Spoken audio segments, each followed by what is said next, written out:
Welcome everybody to the online seminar series, Machine Learning Needs Mathematical Optimization. So today we have the pleasure of having José Zubizarreta, who is a full professor at the Department of Healthcare Policy at Harvard Medical School and professor in the Department of Biostatistics at Harvard School of Public Health. He's also an affiliate in the Department of Statistics at the Faculty of Arts and Sciences at Harvard University. And his work centers around the development of statistical methods for causal inference and impact evaluation to advance research in healthcare and public policy.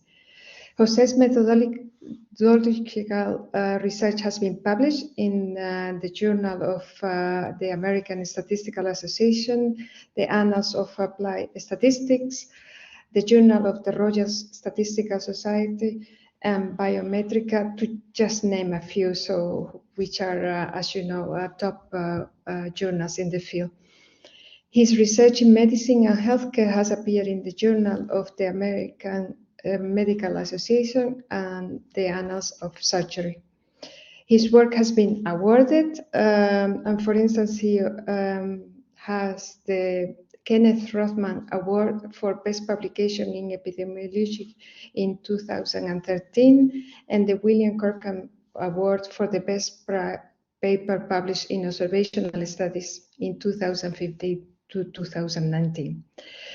José currently serves as co-editor of the Handbook of Matching and Weighting in Causal Inference, and this is actually one of the topics in which he is going to touch today. And he's associate editor for Biometrics, the Journal of Computational and Graphical Studies, and Observational Studies. We are very pleased to have you today, José, and the floor is yours. Thank you so much, Dolores, for this invitation and your kind introduction. It's an honor to be here with you today. I apologize to you and the audience for this delay.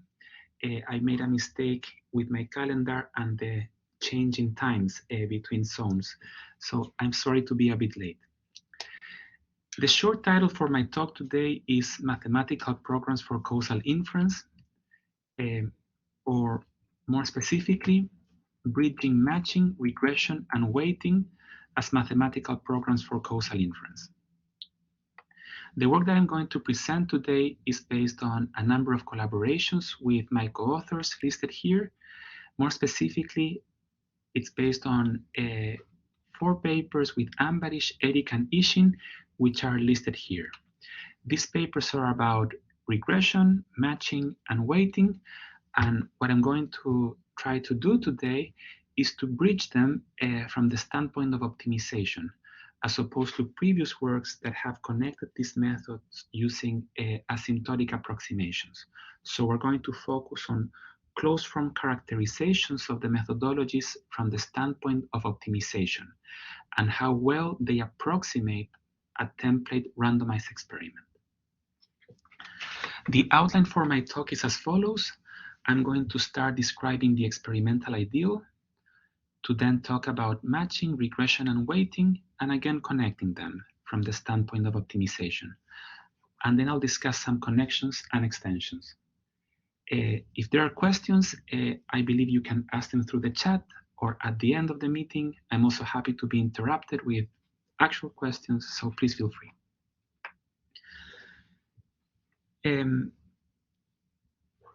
The problem is about inferring causation, and as we know, there's no causation without manipulation. We cannot really address well causal inference questions unless we can map them to a manipulation on the system we're studying, or more specifically, if we cannot map the data exercise that we're doing to the one of a template randomized experiment. The randomized experiment is the gold standard for building good comparison groups, which are comparable in every way. Yet oftentimes we cannot run experiments because it's unfeasible or unethical, and yet we have to rely on observational data as opposed to experimental data. And in such settings, when we work with observational studies, Cochrane, the famous statistician, gave the following advice: that the planner of an observational study should always ask himself or herself the question, how would the study be conducted if it were possible to do it by controlled experimentation? And in this talk, we're going to take this question very seriously as we discuss the three methodologies. To fix ideas, let's start with this sketch about a randomized experiment. In a randomized experiment, we have a treated and control group, which are formed by means of random assignment. Because we randomly assign subjects into the treatment and control group, we have these two groups that are similar in expectation, both in terms of observed and unobserved covariates.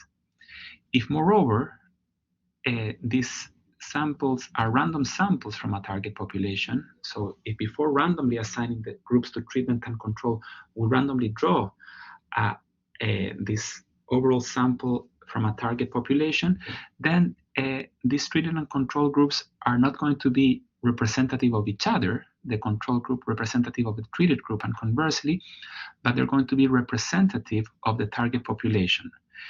Ultimately, the population where we wish to learn the effect of the intervention. And in this template ideal randomized experiment, 4 important features that I wish to highlight are: first, this notion of covariate balance. The groups are similar in expectation, both in terms of observed and unobserved characteristics. Second, study representativeness. As I said, the treated and control samples are representative of the target population. Third, these samples here are representative of each other, they're balanced, without the needs of differential weighting of the units. So with weights equals to 1, with an unweighted, or what can be called a self-weighted sample, we have balance in covariates, observed and unobserved. And finally, a fourth important notion is the one of sample boundedness, namely that point estimates in this setting are mostly going to be an interpolation of the available data as opposed to an extrapolation beyond the support of the data, which can be based on a model that potentially is misspecified. So these, I believe, are 4 very important features of randomized experiments. And the question is, in observational studies, where things are more complicated, these groups are not similar to each other by design, and we perform methods for adjustment, how well are the methods approximating these features, okay, of randomized experiments? So the motivating questions here are, how are common methods for adjustment in observational studies approximating key features of a hypothetical experiment? We'll discuss 3 fundamental methods in causal inference and covariate adjustment in general, which are matching, regression, and weighting. And we're going to ask the question of, how are these methods acting on the individual unit-level data at hand to approximate this hypothetical experiment? And unlike previous works, we're going to focus on closed-form expressions of these adjustments and a characterization of the mathematical optimization procedures they actually solve. And based on this, we're going to compare the methods in terms of weaknesses and strength along the dimensions of study design or interpretability, computational tractability, or the ability to handle big data sets quickly, and third, statistical efficiency. So how much information we can fruitfully gather from the observed data and obtain very precise effect estimates with these different methods. More formally, the setup is as follows. For the most, moving forward, our estimate or causal quantity that we wish to learn from the data is going to be the average treatment effect in the overall population, or ATE, defined as this expression here, so the expected value of the potential outcome under treatment minus the potential outcome under the control treatment. And we're going to focus on the following assumptions to see this estimate from the observed data, to identify it, which are the assumptions of strong ignorability. Specifically, that every unit in the sample has a positive probability of being assigned to the treatment and the control group given its observed covariates. And second, and very importantly, the assumption of unconfoundedness, which in essence says that the potential outcomes under treatment or control are independent of the treatment assignment mechanism given the observed covariates. So intuitively, this is saying that for levels of the observed covariates, the observed characteristics, in essence, we have like a treatment assignment that is as if randomly assigned, conditioning on all the observed covariates, which is a very common assumption in empirical work. These are strong assumptions. In some settings, they're not realistic. In other settings, they are. For example, when the covariate vector X it's very high dimensional, if we can measure many things about the units, presumably this assumption is more plausible. But it's true that in many settings, this assumption is questionable. I just wish to say that the remarks I'm going to make today, the observations I'll make today, they also carry over to other identification strategies, like the ones of instrumental variables, differences in differences, and discontinuity designs. We focus on this setting because I believe it's the building block to discuss other more complex settings. Okay. Now the three methods. I'm going to start with matching to fix ideas. I believe it's the most transparent of these methods in terms of what it's actually doing with the data at hand. What is the idea of matching? Well, in its simplest form, we would do pair matching, where we are trying to find this randomized experiment that is hidden inside the observational data by forming pairs of similar observations. So we're trying to make an apples-to-apples comparison by matching each subject in the treated group to a very similar counterpart based on its observed characteristics in the control group. Okay. By virtue of finding these close pair matches, we hope to balance observed covariates. For unobserved covariates, we have to then do a sensitivity analysis to bias. I heard something. Was that a question? No, it's I think an accident. Somebody. Okay. Yeah. Okay, all is good. If there are questions, let me know. Thank you. Thank you again, Dolores. Well, that's pair matching. If this is subset matching, so namely, if it's impossible to find good counterparts in the treated group for every observations here in the treated group, so here in the control group, we run out of elder people and we can't find good matches here, the best thing we can do is to match a subset of them if we're willing to, if we don't want to extrapolate, so to speak, okay? A question here is, what is the target population that we're actually estimating? And let me try to address this question by discussing a methodology that encompasses a few matching methods. So over the years, we have developed this optimization framework for matching, which in generality, it's a mixed integer program. Typically, it's going to be just an integer program, which solves this optimization problem, where in the objective function, we minimize the total sum of distances between match units minus here the information content of the match sample. So in the objective function, we have these two objectives that are pulling in different directions, where we're trying to, at the same time, make the individual group matches be similar, and at the same time match as many of them if there's limited overlap in the covariate distributions to begin.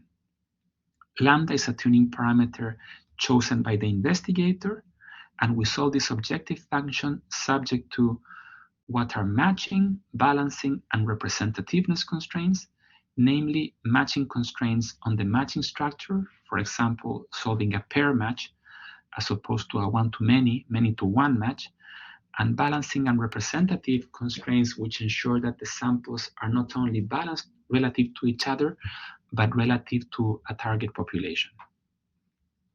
And one instance of this optimization approach to matching is what we call cardinality matching, which minimizes minus the information of the match sample subject to the matching, balancing, and representativeness constraints. In other words, it minimizes, well, minus this is maximizing the information content of the match sample subject to these constraints in a way that we find the largest or most informative match sample relative to a test statistic that satisfies these design constraints. This setting, I believe, is interesting because from a scientific standpoint, it's natural to specify the problem like this. What I'm trying to say is that one specifies the standards for comparability between the treatment and control group, and then finds the largest sample that satisfies those standards. And second, computationally, this problem is quite interesting, and it appears to have a lot of structure. So, being more specific, an instance of cardinality matching is this integer programming problem here with binary decision variables MTC, where we maximize the number of match pairs in the objective function, subject here to this second set of constraints, which actually say form pairs, while perfectly balancing the marginal distributions of the observed covariates, a form of covariate balance that is called fine balance, where for every category K of each covariate P, we have the same counts of observations in the treated and control groups. So we have the same number of females and males in the treated and the control groups, the same number of people who are old, who are young. You know, for every categorical covariate, we have the same counts, but we are not requiring the matches to be exact, which is the ideal form of covariate balance, but can be very stringent in practice to actually form these exact matches, because there are just so many categories of covariates we can form, and oftentimes we don't have enough data to exact match for everything, okay? But from a computational standpoint, this is a very interesting problem, which in general it's NP hard, but in practice, it appears to have a lot of structure which can be exploited to solve large instances of the problem with big data. So in this study with Magdalena Bennett and Juan Pablo Vielma, we proposed an alternative version of cardinality matching, which it's very scalable in the sense that we can solve match problems here with roughly 700,000 observations in 3 minutes, where the standard implementation to optimal matching failed here to run. So it was very interesting to us to see how a problem which in general is NP hard, it has a lot of structure and can be solved very quickly, way faster than a problem that it's labeled as solvable in polynomial time. So from a computational standpoint, this problem is quite tractable in practice, and I think it would be interesting to study more formally its actual properties. Now I wish to generalize this formulation of cardinality matching to target something that is very important today nowadays in the medical sciences, which is generalizing effect estimates to a target population of specific scientific interest, and hopefully building analyses that are relevant to specific individuals for personalized medicine. Here, the key idea is to balance the samples towards a target covariate profile that can, in the limit, characterize a single individual. To explain the idea, let me resort to this sketch here, where we have here in the top panel a description of a target population described by these 3 covariates, gender, here this color, and also age. And here we have the data at hand in the second panel. And before any adjustments, we see that the groups are not similar to the target population. They're actually imbalances. And what we do is to solve a matching problem, which we call profile matching, where we find the largest unweighted sample here that is balanced relative to this target covariate profile, which is a summary of statistics of the target population. An important aspect of this is that we don't need individual level data from the target population to solve this matching problem. That's why here we paint all the subjects in gray. So this often happens, for example, in healthcare settings. Institutions like the Center for Medicare and Medicaid Studies in the US may not be able to share the data from the overall population for confidentiality constraints. Nonetheless, they may be able to share with researchers summary statistics from that target population. In other words, to share this little box here with these summaries from the target population. If they share this, then we can still solve the profile matching problem, because what we're doing is to find the largest unweighted sample that is balanced in terms of these summary statistics. And further along these lines, this target covariate profile can characterize a single individual to build match samples that are kind of centered around that individual. So I would like to go to medical records, from the past, electronic health records, and see how patients like me have fared under treatment group A, B, C, like different treatment alternatives. And I would find the largest unweighted sample that is balanced in that sense. Importantly, here in this setting, we don't have two groups, we have three groups. And what I wish to highlight is that here it's very easy to accommodate multiple treatment groups, 3, 4, 5, maybe 10, maybe a lot more, depending on the data we have at hand, because here we're breaking the adjustment problem into different treatment groups, as many as treatment groups we have. We're not solving an overall model fitting propensity score problem for all the groups. We're solving one problem at a time, which allows us to target better covariate balance relative to the target covariate profile, and by virtue of doing that across all the groups. And in practice, what we're solving is what it's called in the operations research literature a multidimensional knapsack problem, which is a problem that has a lot of structure. It admits approximation algorithms that are solved in polynomial time. And here, the idea is that for each treatment group, we maximize the size of the study subject to constraints that balance transformations of the covariates relative to the profile that describes the target population or target individual. Delta here is a tuning parameter chosen by the investigator, which says how close these basis functions have to be to the target covariate profiles. Okay? And this problem is relevant because here we already can see a linear regression appearing in the optimization problem. Sorry about that. The linear regression problem is going to have a similar structure in an alternative characterization, which we're going to see next. So now we're going to discuss regression from the standpoint of an optimization problem that approximates a target experiment. And here I have to acknowledge many important works in the statistics, econometrics, and sample survey literatures, which have discussed important aspects of this problem.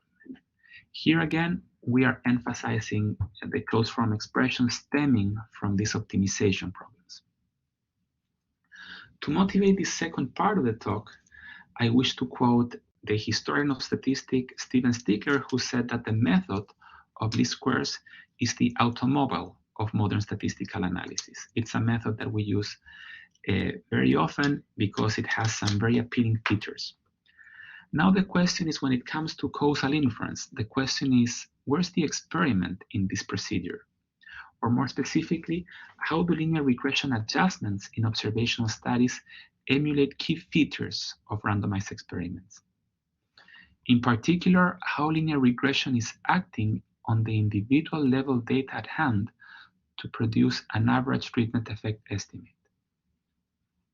And here, in work with Ambrish Chattopadhyay, now a postdoc at Stanford University, we worked on this question devising closed-form expression for the implied weights of traditional regression-based estimators, including traditional regression, what is called in biostatistics G-computation, augmented inverse probability weighting, or this form of W-robust estimators, regression with multi-value treatments, regression after matching, instrumental variables, and fixed effects.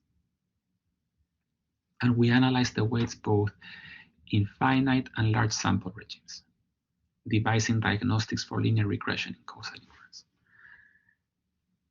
And the first setup we discuss is what can be called the standard approach to regression, where the observed outcome is regressed on some observed covariates plus a treatment assignment indicator and this noise term. And the goal is to estimate this parameter tau for the average treatment effect of this treatment indicator here on the outcome.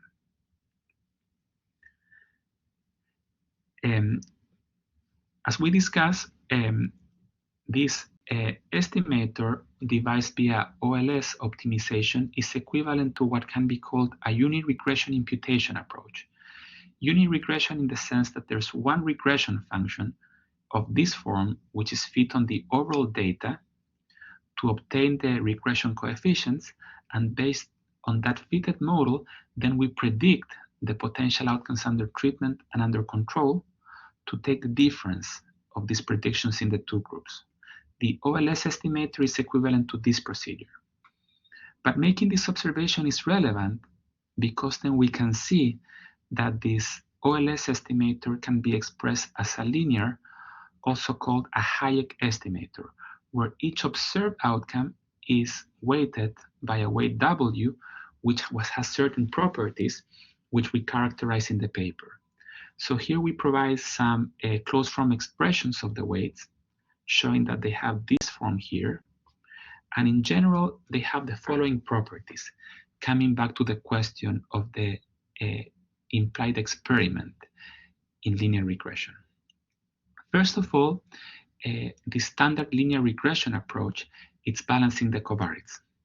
And as we see from this expression, it's balancing them very well. It's balancing them perfectly. It's exactly balancing the means of the covariates in the treatment and the control group relative to each other, but not relative to the target population. Regression is implicitly targeting a different population, which is characterized by this expression here. And as I'm going to discuss next, this target population is not what can be called the natural population of treated subjects. It's not the natural population of control subjects. It's also not the overall population as characterized by the covariates. It's this other population, which is characterized by this expression here. And this is achieved by having weights that actually have minimum variance, and weights that can take negative values and hence produce estimators that are not confined to the range of the observed data. I wish to comment on this second point about the target covariate profile here by showing a data example from the famous Lalonde experiment in labor economics, which also had an observational component, and where we have these covariates here: age, education, earnings, these indicators for race, married, and high school dropout. And what we see is that in the observational component of this study, before adjustments, there were substantial imbalances between the treated group and the control group, denoted with a cross and a plus sign. So here we have this indicator for race here. In the control group, there was a very low proportion of people with race black and a very high proportion in the treated group. Well, the question is, when we run this regression, here, the first one, to estimate the average effect of treatment, how is regression acting on the data, and for example, what population it's implicitly targeting. And we can solve this with these closed form expressions here for X star URI. What we find is something quite interesting, I think, is that the implied population by linear regression is not the natural population of treated or control subjects. It's also not the full sample. It's this other population here with the hollow circle, somewhere in between. So it's a population that may or may not exist. It's a population we can characterize, but it's not one of these natural populations. Perhaps it's not a population of actual policy interest, this one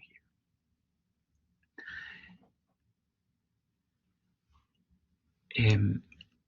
That happens with what we call the standard approach to regression.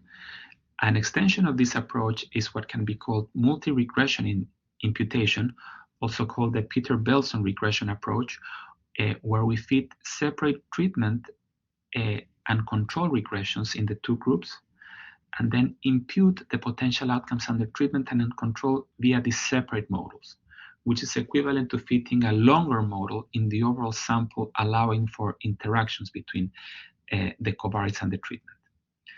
And here in this setting, we see also that the covariates are perfectly balanced, but now around the desired target population here, which is the overall population. The weights also have minimum variance, yet the weights can still take negative values and produce estimators that are not sample bounded. So what is going on with regression here? Coming back to our sketch, here we have our observational study with the target population, the treated group, the control group. What unit regression is doing is producing exact balance towards this population that was characterized by the profile that I showed before, with weights of minimum variance that can potentially be negative. So here we're depicting some weights being negative by flipping upside down the individuals, okay? What I'm trying to highlight is that from this standpoint is not very interpretable what regression is doing, okay? It's very much interpretable in the sense of the model that we are fitting, the properties of the actual model, in terms of the adjustment that is being done, but in terms of this actual experiment, it's harder to explain what is going on with regression. And this in turn will have implications when it comes to regression misspecification, because the negative weights are associated to potentially wrong point estimates if the model is misspecified.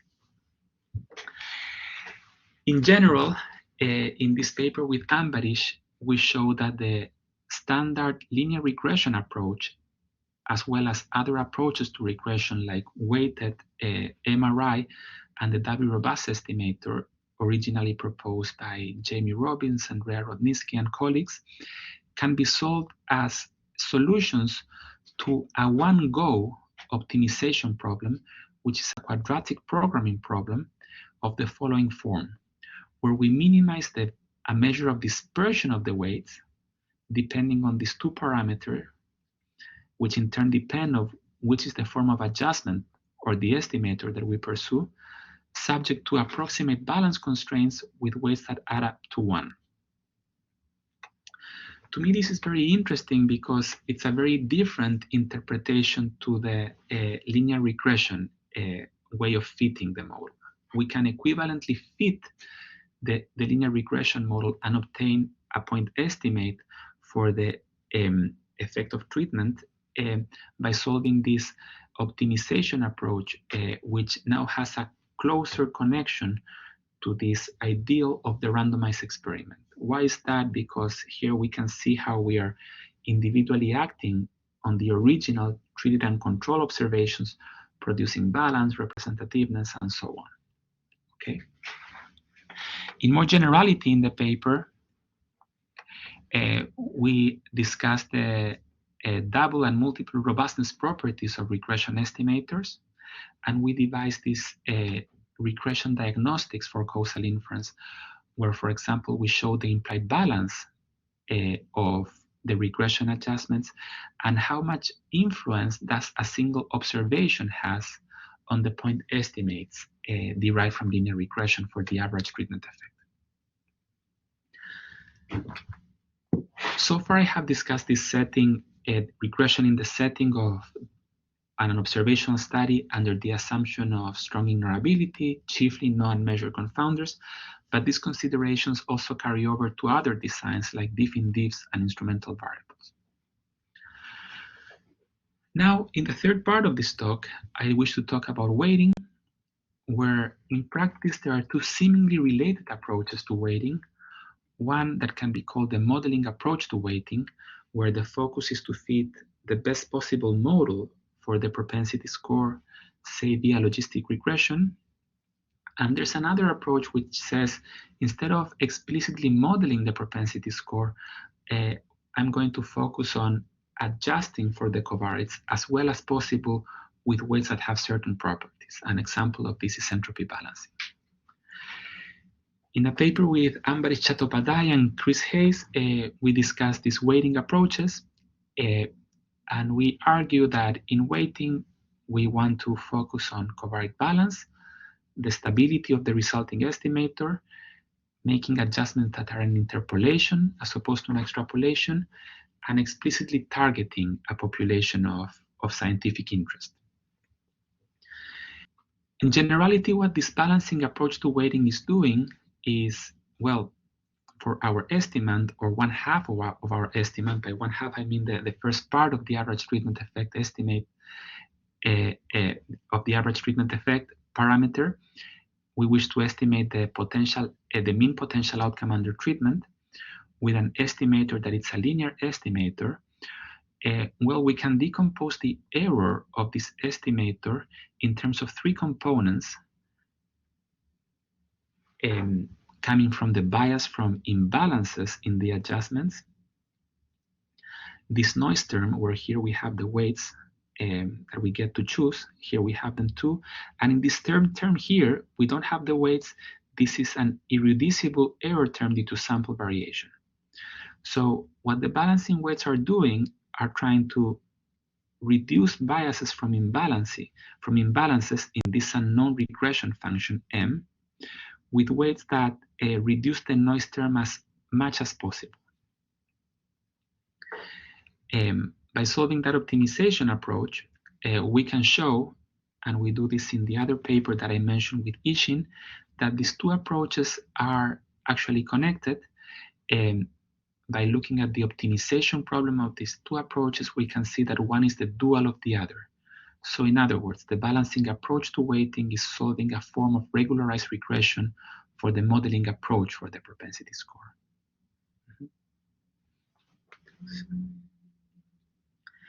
With modeling weights, we get adjustments that in the end look like this.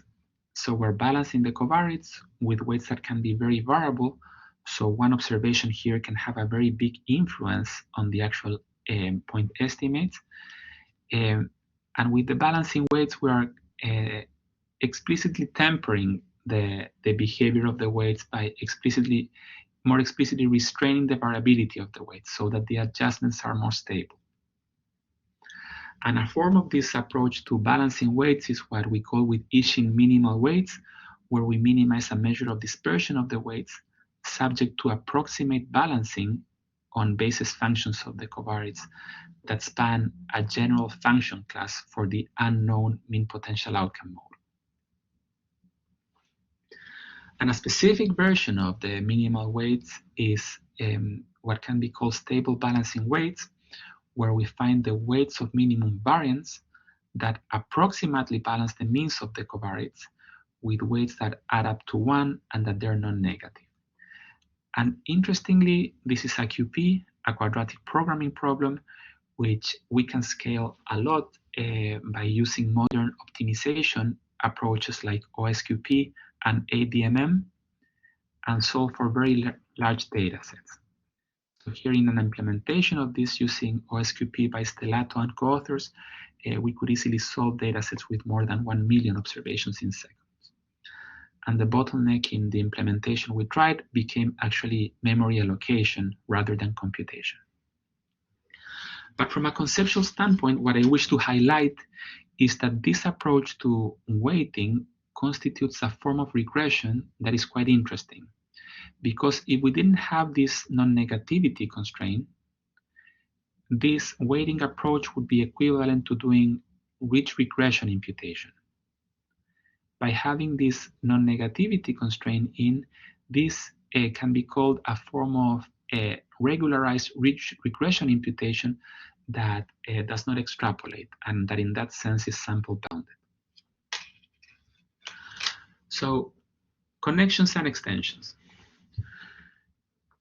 Comparing these methods from the standpoint of mathematical programming, here we have them side by side.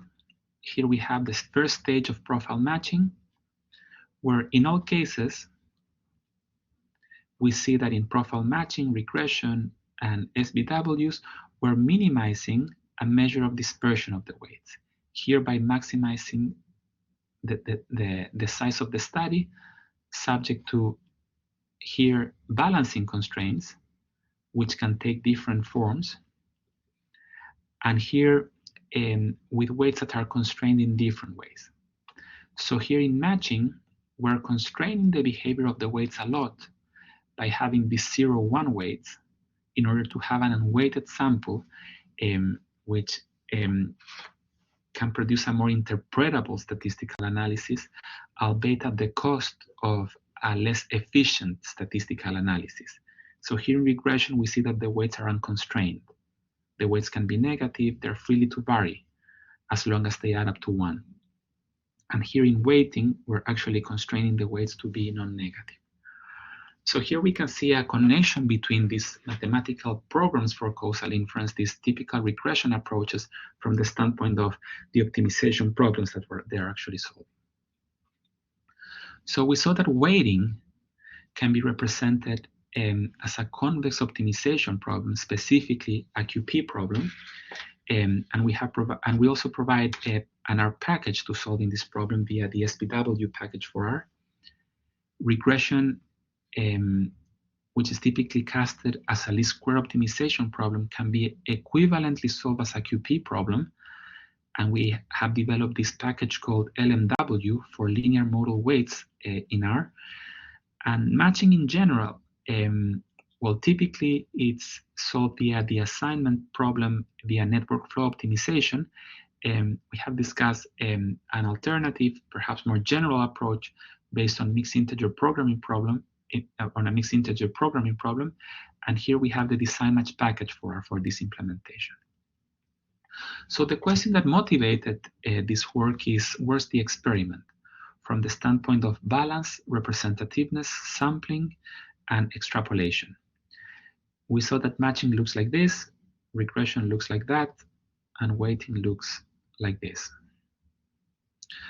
To fix ideas, here's another quick view where here we have data ideally coming from a randomized experiment, but we actually have to work with an observational study. The question is, what is regression doing? This is actual data that we generated, and the implied weights of regression are doing something like this. So here we're weighting the observations by the actual weights that we obtain by regression, with negative weights if turning people upside down if they have negative weights. This is multi-regression. What the SPW approach is doing is something like this. Some people over here actually have weight equals to 0. This is pair matching, and this is profile matching, which uses some more observations than pair matching, but losing the pairing, which is important in some ways. So matching, regression, and weighting. From a procedural standpoint, we have, in the spirit of Rubin, separating the design and analysis stages of the study, separated these methods as methods that first adjust for covariates to remove biases due to imbalances in the covariates from the step of effect estimation using the outcomes. have discussed how these methods are related, but also different. I would argue that from the standpoint of study design or interpretability, matching is very interpretable, a bit more than weighting, I would say, because of the constant weights that it involved, and in turn more than regression, because regression often entails negative weights. Then from the standpoint of statistical efficiency, regression and weighting are better than matching.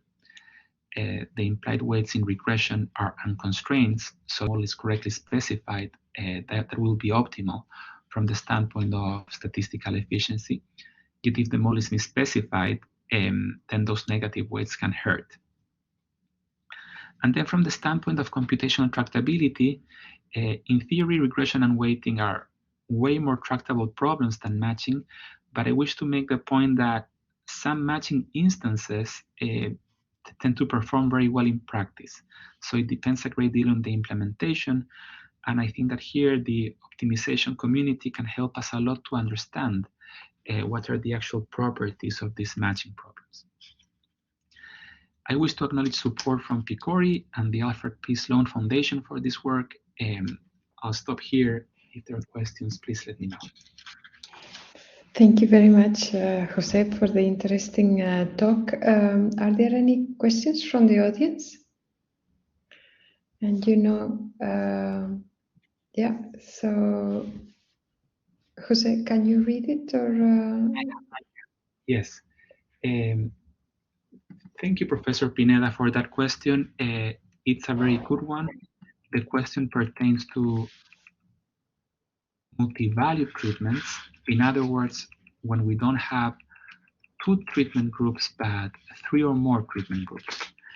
That problem is typically tackled by means of what it's called the generalized propensity score, where we fit a more complex model for these different levels of the treatment assignment. But importantly, we're working with a single model that maximizes the fit in one go for assignment into treatment 1, 2, or 3. A difficulty with that approach is actually balancing the covariates. If in some settings balancing the covariates with 2 treatment groups is difficult, having 3, 4, 10, or 100 treatment groups can be very, very difficult. Here, we address that problem by not solving one problem for the fit of the propensity score, but by solving many optimization problems for balance, as many problems as we have treatment groups. So that's the way we address this situation here, if that answers your question. Thank you very much, Jorge, for the question and Jose for the answer. Are there more questions from the audience?